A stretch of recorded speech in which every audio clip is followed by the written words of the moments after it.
Micah Frankel, Cage Minds, joined right now by LFA 82 headliner Jamal Pogues, heading into LFA 82 with the light heavyweight title on the line. How you doing, sir? I'm good, sir. How are you today? I'm doing well. How about you? What's going on? How's this camp been? Camp's been good. Conditioning. So my first time fighting 25 minutes, so we definitely pushed the conditioning. And you know the regular fight nerves, the ups and the downs. So, you know, the usual. So far in my camp, I should say. How much of a thought process was there behind picking up that cardio and going 5 rounds? How much had that weighed on you so far? In the beginning, it was a lot. You know, I never fought 25 minutes. I'm used to fighting 15 minutes. And plus, like, I'm fighting another good wrestler. So, you know, we wrestlers grind. So I had to be ready for that. Does that give you an automatic respect for your opponent, knowing you both come from that wrestling room? It's always respect. Like, I respect everybody that steps in that cage. You know, I have no hard feelings towards him. We're both chasing the same dream. But I know what I think it is or what he should be, he's gonna push it from the beginning to the end. You know, that's just how the wrestling community is. So that's why I had to push it. You know, because I know someone like him will understand that mindset, that grit and that grind once you get inside that fight. We saw you last time out at the Contender Series, a great victory. At that point, you were told to go get some more experience. We haven't seen you in action since then. Has it been hard finding fights? No. It wasn't that it was hard finding fights. We had so much to improve on from that fight.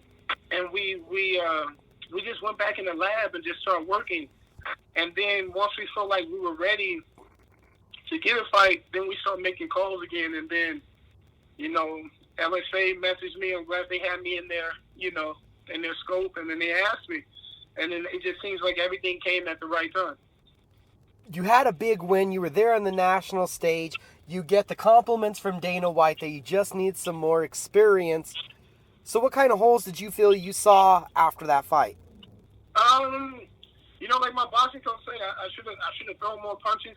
You know, I have a boxing coach that boxed in the '88 Olympics, so you know he trained, and he was a small guy. So even though he's big now, but he trains me like a small guy fighter. So you know, he was in there like, hey man, you got to throw. You know, he wants me to throw like 100 punches around like the boxers do. So that's how he trains me. And then, you know, Joe wanted me to work more on my wrestling, more on my control on the ground. And my conditioning coach was like, we need to push it. We need to make you an absolute beast. So we basically push it to where I never get tired. So that's kind of the things we worked on heading into this fight. As I see it, you have at least 4 first-round finishes, maybe more. Some of these records are a little screwy. But how do you pick it up and then take it to a next level from it already looks like to me you're putting out these beast performances? You stay humble, and, you know, you realize, like you said, Dana White gives me the compliments. He told me just not yet. So I took it in, you know, the world said I was ready, but I took it as I'm not ready yet. So I just said I got to do any and everything, and I got to improve everywhere. So, you know, I can't tell you if this is the one or if I did what I had to do, if it was right, but I just took in consideration I'm not good enough yet, and I just went right back in the gym and started training. So is it safe to say that you're completely a different fighter than the guy we saw back in August on the Contender Series? I'm a way different fighter. You know, just the way I prepared mentally, you know, for this fight, and what the things I did in this camp is definitely different from what I've ever done. You know, we added a lot of new things into this camp.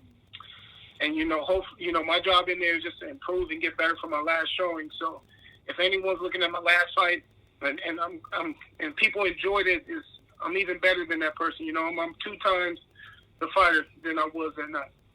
Everybody they get really obsessed with the undefeated record. This is going to be your 4th fight, I believe, fighting a guy with an unbeaten record. So how much do you like fighting guys that have a lot of hype and a lot of promise behind them? From For me, I know how it was to take that first loss and it hurt. So I know that pain, but I also know that being undefeated, it comes with this confidence. It comes with territories, you know. And this guy doesn't believe he can be beaten, and I was there too. I believe that as well. So when I see someone like him, and it's not hype. I don't want to call it hype. You know, he's earned that. He's earned the fact that people are talking about him and that he's undefeated. He's earned it. So my job is to show him just you're beatable. You know, and I know how it is to be, you know, undefeated at one point. So, you know, it's never hype.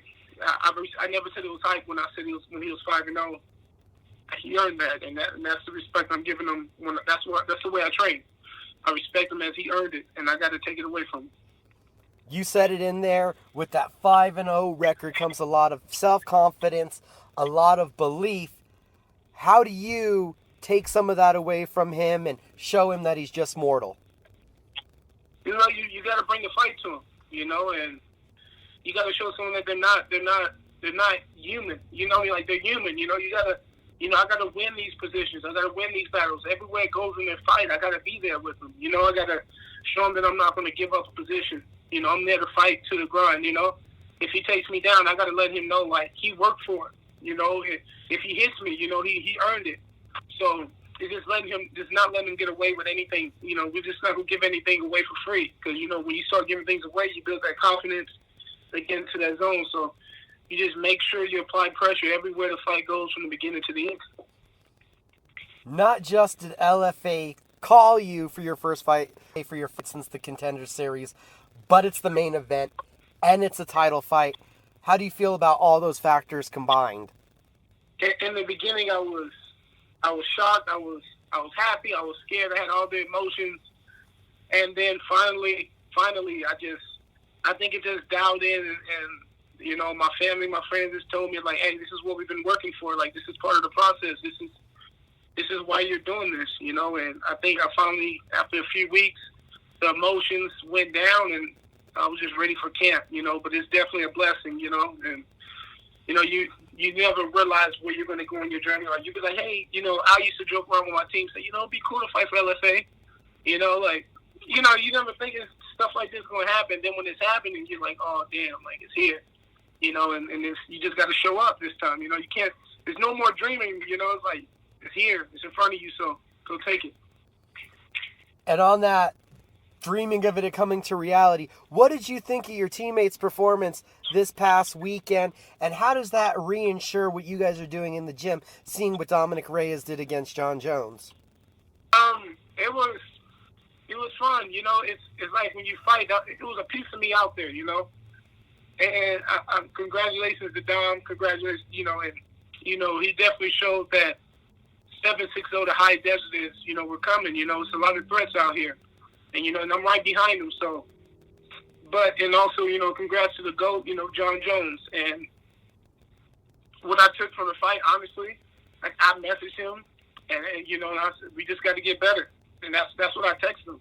I was like, I don't care what the world say. I don't care what people feel. We just have to do better, you know. And that's one of the things. I want to go out there and dominate. And that's how I am in the gym. You know, I want to dominate everything, and that's why me and Dom push each other.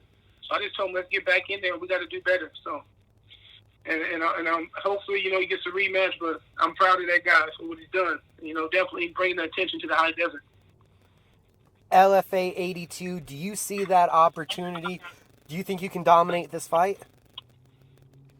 You know, I can't say what I feel like is going to happen because a fight's a fight, but I just know from the beginning to the end, I'm just not going to quit, and I'm going to be in that guy's face. So one of us got to quit, you know, and I just know it ain't going to be me first. Handling it all in stride, not want to put too much pressure on yourself, but does this feel like or have that big fight feel surrounding it for you? To me, it does. That's why I push so hard. You know, a lot of people will be like, oh, you got our Contender Series, this is last. It's not, you know.